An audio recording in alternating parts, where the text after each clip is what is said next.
we are locked away deep, dark in the back of the EA booth here with Matt from Criterion, who's been showing me Need for Speed Most Wanted. How you doing, sir? Great, it's good to see you. Yeah, good to see you as well. This is day one of the show. You guys are all still fresh-faced. Got sandwiches going down over here. So this is the whole show for you, just locked away here, showing people Most Wanted, right? Yeah, it's, you know, we've got a comfy room, we've got some aircon, finally. Yeah. So, yeah, some of them have got some food. Well, we'll try not to keep you then. Actually, no, I'm going to keep you as long as possible, and we're just going to stare at them eating the whole time. Thomas, just painful. Yeah. Living the life. Living the life. That's how they roll.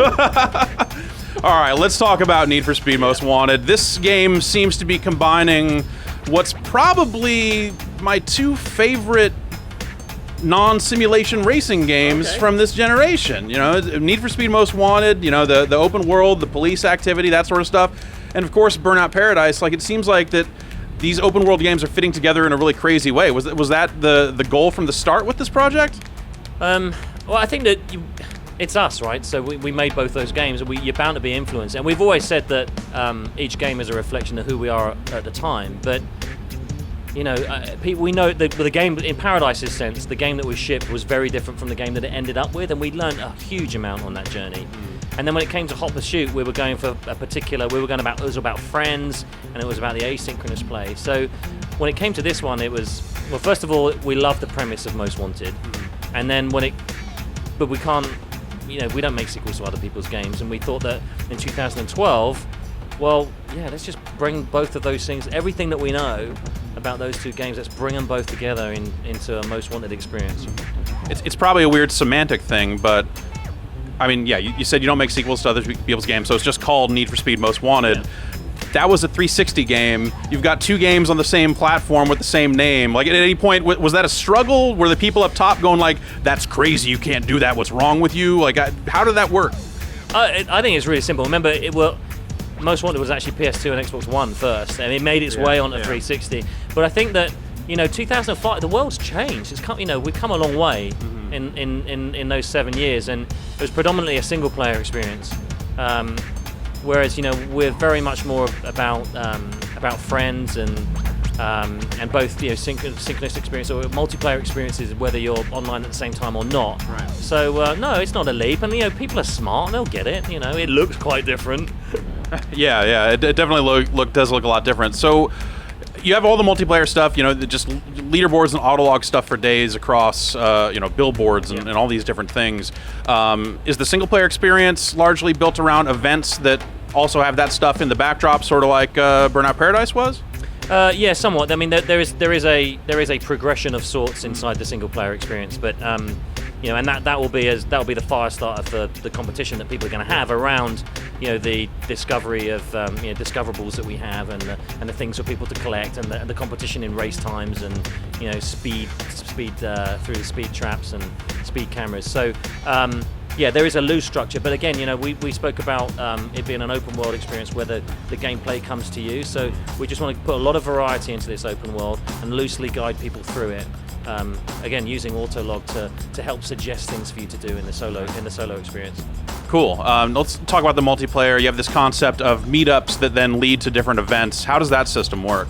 Well, it's a playlist system, so we've got a lot of variety, but we know that if you put, well, in the experience that you had, 8 people, but we'll go to 12 players. If you put 12 cars in the general vicinity of one another, then fun ensues, even though it's not, you know, necessarily an organised event. So the meetups are really important to bring people together.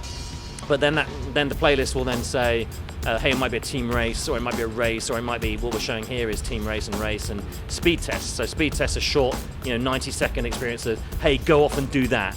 And you know, we can see players competing for, you know, biggest jumps or fastest speed through a trap. But when you have, things are just more fun with multiple players, and they're more fun with friends. So we use the meetups as a way to just, you know, segment those experiences. But the playlist system is there to serve it up, to be just a constant source of gameplay. We don't want to go to lobbies. We don't generally, you know, the paradigm still exists of a lobby and then an experience and then a lobby. We kind of want to do away with that. We want to keep people around the car and just having great fun. So the playlist system is an awesome way for us to just continually serve up play for people. Okay, now one of the things from Burnout Paradise that really stood out to me, probably the thing that was definitely so I probably played Burnout Paradise for something like 200 hours. It was a really good time. I didn't have a job. Yeah, I didn't have a job, so it was just like, it was a really good time between things. Just like, I'm just gonna sit here and I'm gonna play the shit out of Burnout Paradise, and then ended up pretty much 100%ing like the base game. Post DLC, I started working again and didn't necessarily have a whole lot of time to get back to that stuff. But it was one of the things was the multiplayer challenges, and just like, okay, now we all need to pass this specific challenge, whether it's jumping through a specific hoop or doing spins off of a cliff or something like that. Yeah. Is there an equivalent like that in the playlist system? Absolutely. That was such a surprise for us. We thought it was, if it's fun for us, then we figure that other people are going to have a great time. The challenges were brilliant, and just a great way for people to have a very different experience in a driving game. A social, get people together, let's all go off and do something. Absolutely, that we're going to have those. Absolutely. Cool. And now you've got some other kind of leveling up system. You're unlocking new license plate styles and stuff like that, and actually mods for the cars, full car loadouts. How does that affect? Is it handling? Like, what kind of different things can you impact? Yeah, so we have speed levels. They're sort of our equivalent to ranks. And as players perform certain things and go up through, earn certain speed points, they unlock cars, license plates. There are sort of our, we love Battlefield, so they're sort of our version of dog tags. Yeah. So players can customize their tags, and then if I take you down a particular way, I'll take your tag and I can get my collection. But we can unlock paint packs, new cars, and mods. So I can change tires and body and nitrous and engine, suspension, to change the feel of a car. So we've got some very lightweight cars that may not take a hit from a Boss 302, for example, but you can stiffen them up and make them stronger, or you can take those big heavy cars and and just customize them a little bit for the way that you play. So players can optimize their rollout based upon how they want that car to behave for them. So it's customization around gameplay, right, which we think is really important.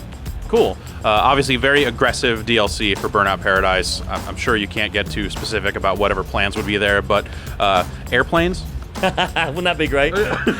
Oh, you don't know the amount of times we get asked about that. What's awesome is every time we come to E3, if we're showing a Burnout game, people are like, when are you guys going to do Need for Speed? And we're doing Need for Speed. When are you guys going to do this stuff from Burnout? Well, it's funny because the last couple of games you guys have done have been Need for Speed games. Well, Burnout Crash, obviously, but it seems like there's definitely a lot of people clamoring for just pure Burnout. Get back to the unlicensed cars, the full destruction you can have with those cars and stuff like that. This isn't enough? I didn't see those cars splintering apart like the Carbon X12 would and some of those other cars. I don't know. I know how they disintegrate on impact and stuff like that. So I just, I think where tech is going, and you think about the next generation of consoles and all that sort of stuff, the things that could be done with just a completely unhinged Burnout experience. Is there any draw on your part? Are you guys in the back of your mind assembling the ultimate Burnout game and just biding your time doing Need for Speed until the time comes, or what? Wouldn't that be awesome? Yeah. Burnout hasn't gone away. Yeah, it certainly hasn't gone away. Glad to hear it. Well, I'll let you get back to hanging out in your room here. I'm sure you probably got a sandwich of your own here. So you think so? Yeah. I know these guys. They probably took it down. All right. Well, thanks very much for your time, sir. Jeff. All right. Good to see you. Yeah.